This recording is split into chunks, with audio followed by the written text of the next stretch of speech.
USA Global TV and Radio proudly presents the Royally Rich Lifestyle Show, starring Ian Pelham Turner and Helena CHARD. Brought to you in part by the British School of Excellence, Investors in People. This program is brought to you in part by the British School of Excellence and founder, Mr. Philip Sykes, building confidence, changing lives. Do you share our view that etiquette is a set of modern life skills that are essential for personal and professional success? Join us as an etiquette coach and change people's lives through the power of etiquette and manners. The last few days have been really amazing. I had a trainer course from the British School of Etiquette. And I must say it's been one of the best decisions I've ever made and one of the best investments I've made in my own training and development.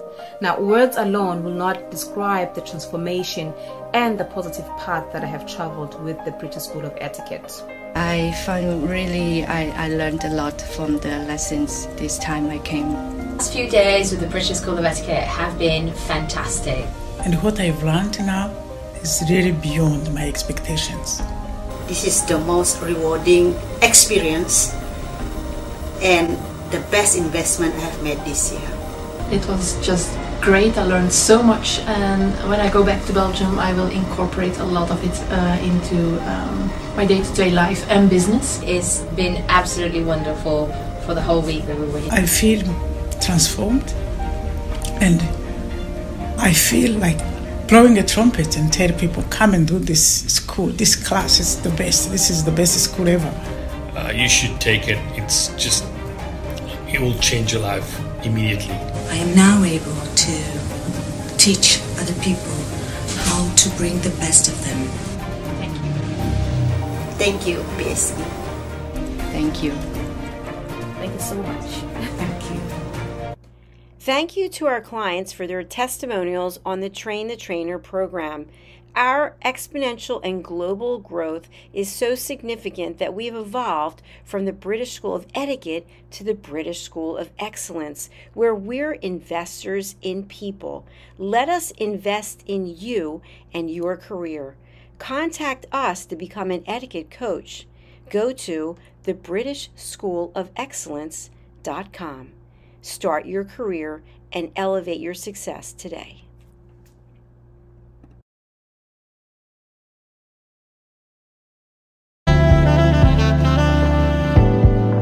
Welcome to USA Global TV and Radio, where our mission is to provide education, entertainment, hope, and inspiration. USA Global TV and Radio connects you with experts and audiences all around the world every single day to help you succeed in business and to live a richer life. Visit us at usaglobaltv.com to learn about career and life-changing training and mentoring programs like the Listening Mentor. Subscribe to our newsletter to stay informed about our special programs and offers. Discover how you can become a guest on one of our shows or a host or producer of a USA Global TV and Radio show of your very own. That's USA Global TV and Radio, where the doctor is always in.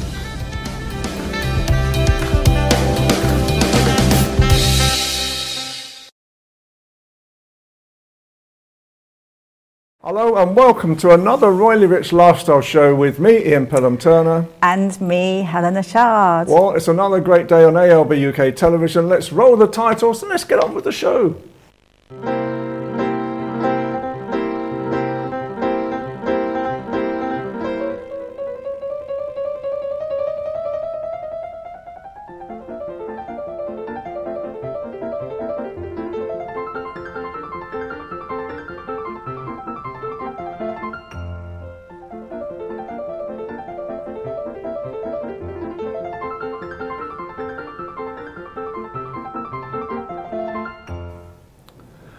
Wow, it's got another great week with the Royals. What on earth have they been up to again? Helena, What's been going on? There's been so much going on. So I think starting with the most recent thing that everyone's talking about, I know Fox News was asking about it, King Charles is not speaking to Prince Harry. He's not picking up calls, he's not doing anything. I knew this would come out because it's always a certain time of year and a certain, I think it was the People that put something out. So that's, I think, Harry's People, isn't it? He was saying that he basically is trying to speak to his father and he cannot. But this is now done. Obviously, we don't know the complete truth about everything, and we don't know if it's 100% true. But he is wanting his full-time security protection, police protection reinstated, as we know. He thinks his dad can wing it. But obviously, you know, King Charles constitutionally has no government power, and it's down to Ravek operating on behalf of the government. So, and there's loads of different things. I think Harry's got battles going on. He's doing millions of interviews, and I think at the moment they're thinking less is more with the communication. So we will see. I mean, as we know as well, I mean, they're doing another interview, aren't they? With they're doing another CBC. Interview on CD for CBC. Yeah. That's coming up, and they've got another pseudo-royal tour, I think, that's taking place somewhere very dangerous. So it won't come to the UK because it's extraordinarily dangerous. But yeah, so there's lots going on there, and of course tabloids on trial. Again, there was lots going on there. So I don't know. There's a lot of blame game going on, but I think the interview is on Sunday, so we'll wait and see. Let's see what happens. Absolutely. But also, Prince Harry is about to inherit a huge amount of money, and this is courtesy of his great-grandma, who was incredibly funny. She was so funny. This is for his 40th birthday that's coming up in September, and I think he's set to inherit something like 8 million. There's money that's been put in trust for all the grandchildren, including William, and it was put in trust in 1994, so before she passed at the age of 2002, at the grand age of 101. But everyone's been talking about how sad she would have been because she absolutely loved Prince Harry. They had such great sense of humour, and they used to do Ali G skits with each other, and it was really, really great fun. So she'd be so disappointed to see almost like history repeating itself. And I suppose by saying that means Edward and Simpson. But, you know, let's just see what happens. It's extra money, and he gets actually more than Prince William, which is unusual, but that's all to do with the fact that obviously William and the Duchy of Cornwall, he sets to make money from the private estate, whereas Prince Harry doesn't. So it's a difference in the allocation of monies, which I find very interesting. Well, I think, you know, the reality with all of this is that they've all got another big payday between them all at the moment. And huge amount. let's come back together. That's my message. Let's get them all back together again. I think it will take a while. It's going to take a while. I know. Absolutely. And obviously King Charles, I mean, there's lots of talk, isn't there, about King Charles wanting everybody, that's the public, to be able to connect with the palaces and the castles, and making everything more public, which is fantastic. And in fact, even Balmoral into a museum, which will be very interesting. So one of the things at the moment is King Charles is opening one of his favourite Scottish retreats, and that's for private dinners this summer. A unique chance to enjoy this dining experience at the Castle of May. Now, I would love to do this, I have to say. Something for us to do, I think, Ian. We'll have to take a wander to Caithness. Apparently, groups of 12 can take a champagne tour of the 16th century castle and enjoy a bespoke 3-course meal made by a local chef, so it sounds very delicious. Dinner served at the King's table, in the dining room, which His Majesty normally uses, and obviously an option of a whiskey and gin tasting as well. So, and in the drawing room, and live music from the piper to follow. So, real authentic experience. I love the fact that things have been opened for everyone to try, which is great. And of course, people have always been able to stay at Granary Lodge on site, and that's open whenever King Charles isn't around. So. And following on as well, we were talking about the late Queen Mum, who's so funny. She bought the castle in 1952. It was gifted to Queen Elizabeth May Trust in 1996. And it attracts so many visitors. And obviously now monies go to the King's Foundation, which is all great great news and offers lots of educational courses. Something as well, we love Princess Diana, and I know Ian's taken some lovely photographs that we should show on the show again, shouldn't we? Some really beautiful ones. But I'm interested to know that Princess Diana's beloved Christian Dior bag, it used to be called the Choo Choo bag. It was launched in 1994. Princess Diana absolutely fell in love with it, and 2 years later they named it after her, in her honour. So it was then the Lady Dior bag in '96, obviously with Diana's blessing. And it was the most popular design. She had it in every single colour, and I think it was with her new sense of freedom. She really became a boss sort of woman status, wearing these wonderful fashion choices, and it really went with her whole newfound confidence and worked with her philanthropic career that she'd carved out for herself.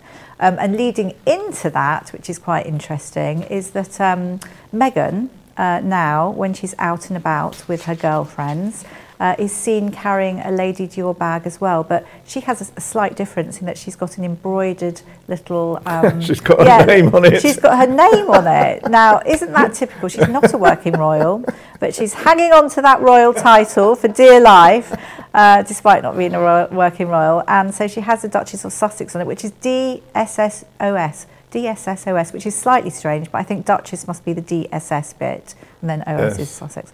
So that's fun. So she has taken over that, which, no, it's always going to be Princess Diana's bag, as I see it. Absolutely. And a fun one as well. So the Society Bible Tatler magazine, a very good magazine, has recently compiled a list of all their best dressed people for 2024.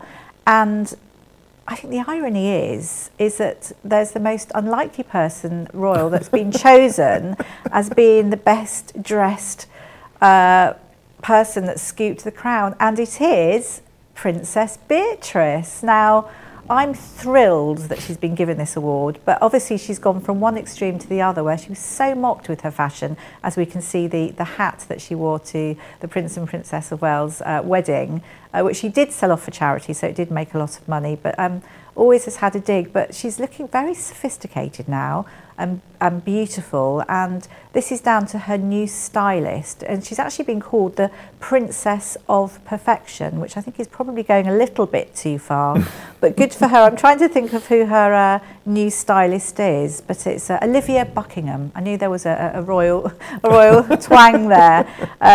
So she is basically her secret weapon, and if clothes can make a woman feel empowered and confident, then that's what clothes should be for. Hear, hear, I say.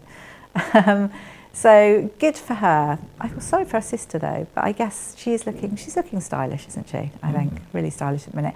And also the Princess Royal, as we remember, we reported on this show not so long ago. She's a most unlikely men's fashion icon, and Fendi basically said that she gave her inspiration for the new male line. She's the most elegant and the chicest woman in the world. Again, isn't that a fun one? And we can see her there in the Mac when she's sporting, and Fendi obviously did a copy for the male catwalk there, which is unusual to say the least. And also we've seen quite a bit, because obviously Princess Anne, she's had her accident recently. She is still slightly recovering, but she's on her feet and really enjoying the 2024 Olympic Games. So she sparked royal frenzy.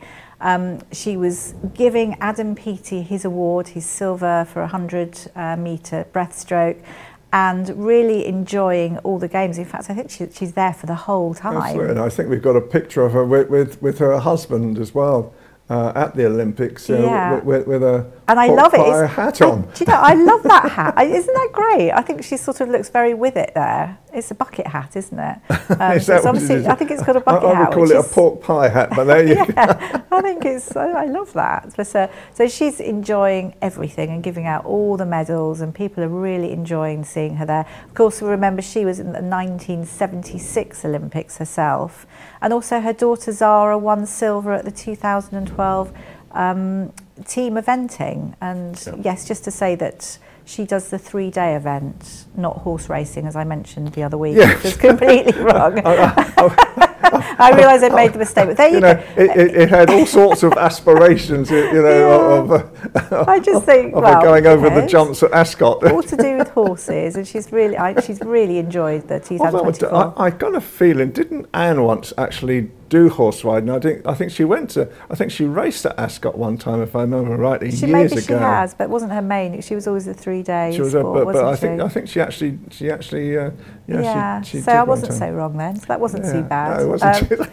But so good. And also following on with this, I've just recently heard that Tom Cruise is going to do some amazing thing at the end of these 2024 Olympics. So he's obviously doing some kind of.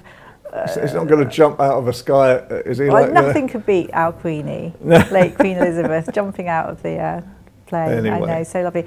And just really to finish off as well, as we know, the hardest working royal, as she's known, so Princess Anne.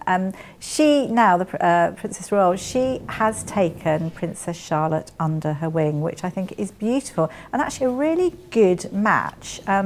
They get on incredibly well. They talk everything from, I don't know, it's to do with princess training, and I think the idea is to make sure that Charlotte doesn't go a little bit AWOL,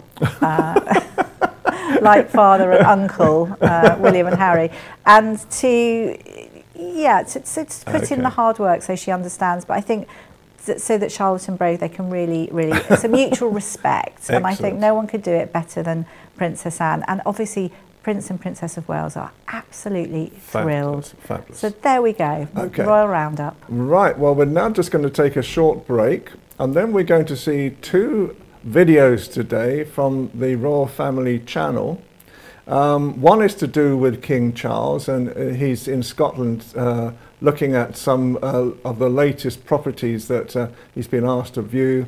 And then the second one is really the competitive nature of William and Kate. Stay tuned.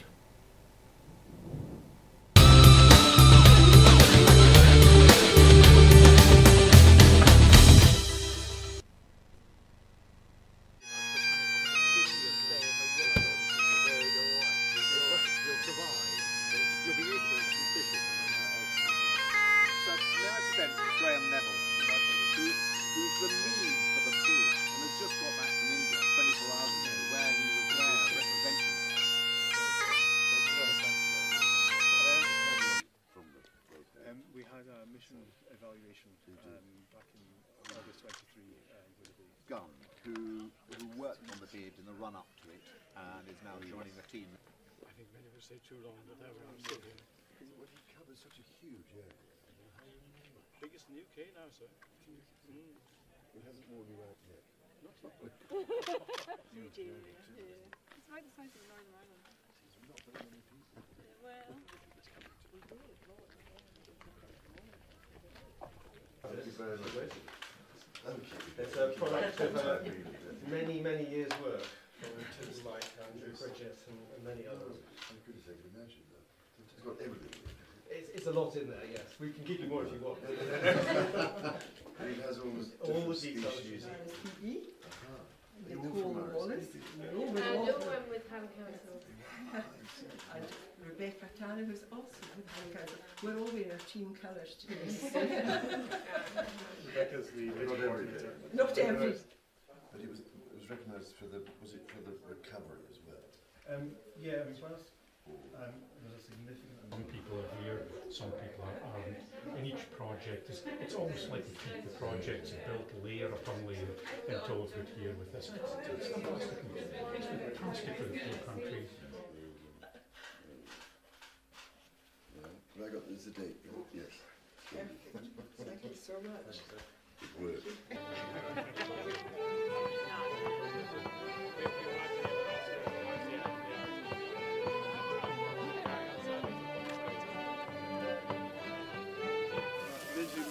Sarah, do you want to come up here and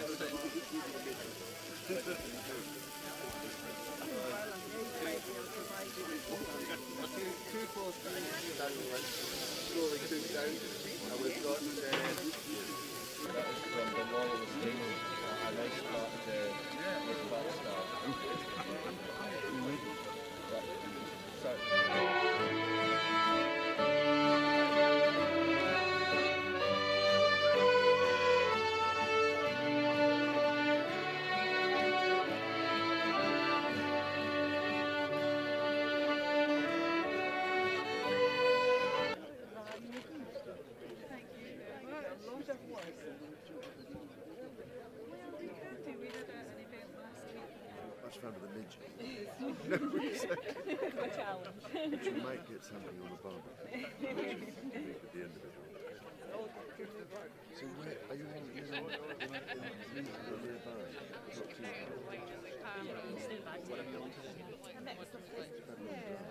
Keith was a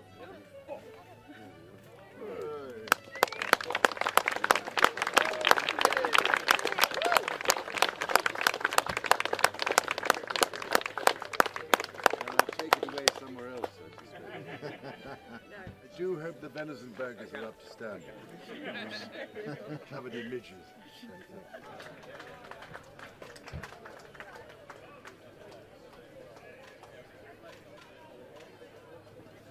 Seconds. Right, you're 10 seconds in.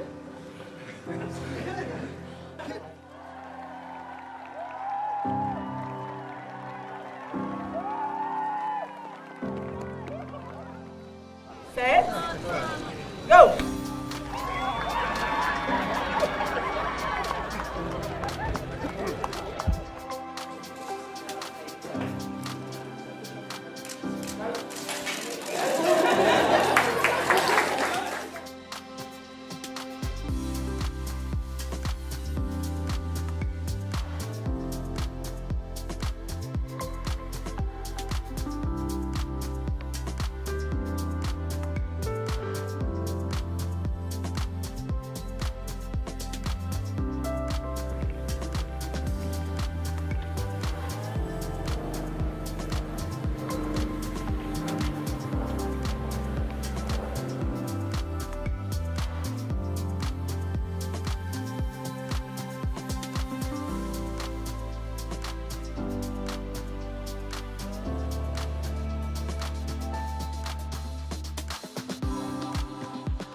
You cheated. You cheated, but I understand when you're slow. I didn't trick. You got it. That's how it is. It's okay. You didn't trick it, did you? I'll get him back though. I'll get him back one day.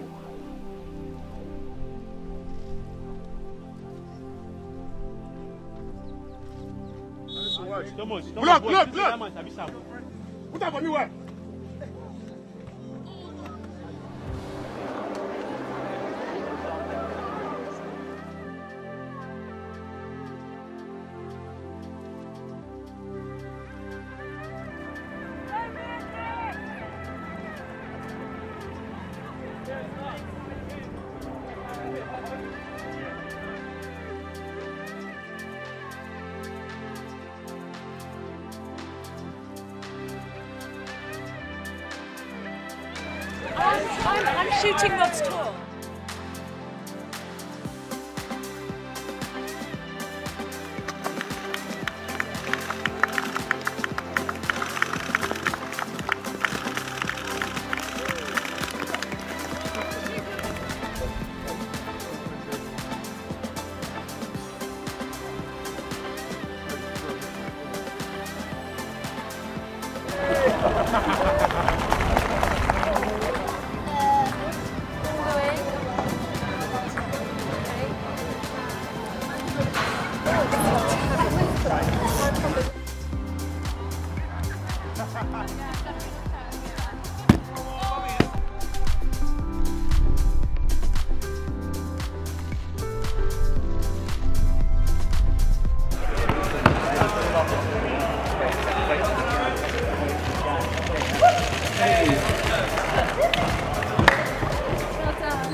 So welcome back, and now we're going to talk about the retail situation in London at the moment as part of our Launch GB campaign. So first of all, retail at the moment is very important for producers and customers because it stimulates tourism. It's been estimated nowadays that London households spend £160 a week in retail. It provides 400,000 individuals and offers many part-time roles for work as well. 54% of retail employees are women, employment in 43,000 establishments, and Oxford Street, as we are seeing now, is the busiest shopping centre in Europe. The departmental stores in Oxford Street started in the 1870s with John Lewis, and then in 1864 with the very famous Selfridges as well. But nowadays we look upon Brent Cross as one of the largest shopping centres in Europe. What do you think, Helena? God, I just think, you know, we know Brent Cross incredibly well, and that was it sort of opened up first in 1976 as the first out-of-town retail outlet, and I have to say it's really pretty good. It's got all the main shops in it. It's really, I think it's really good fun. It's safe. And you can get absolutely everything from there. But I think it was developed by Hammerson, and the lovely thing, it was actually opened by Prince Charles on the 2nd of March 1976. And in his honour, Prince Charles Drive runs along the front. And it attracts 15 million visitors a year. It's one of the largest incomes per unit for UK retail spaces. And it took 19 years to build at a cost of 20 million. And it's really, really praised as bringing the American style concept to the UK. I think what's so great as well, I think you have so much scope with all that space. You can bring people in, you can have pop-up stores if you want to, you can have great big plasma screens, so doing extra add-on sales, which I think is really exciting. And it's not like the olden days where it was the very traditional stores. And it's interesting that the first three major stores, Phoenix, John Lewis and Marks and Spencer, are still there, yeah. You know, that many years later. Absolutely, and you've got the fashion and food and relaxing, you know, there's a lot of, it's really, and it's always very clean. So I think these stores, they do very well. I mean, I hope it's part of the future. Yes. I don't know, I think probably I think people's stores are probably struggling. But I think from what we're hearing at the moment is that they're actually going to double the size, double the capacity yes, I've heard of Brent Cross as well. So it's obviously incredible, one of the, isn't it? Such a success story for business in Britain as well. I mean, I'm sure it's not going to be 20 million because that's very good, isn't it? Oh, sure yeah. It's going to be a fortune, but it obviously does incredibly well. So absolutely. I think it's great to highlight all these wonderful stores. Well, it's part of our new Launch GB campaign as well to actually promote through the Royally Rich Lifestyle Show the values of Great Britain to America and show, you know, what can actually be seen in Britain as well. So it's another sort of a beautiful piece to actually sort of look at the same time.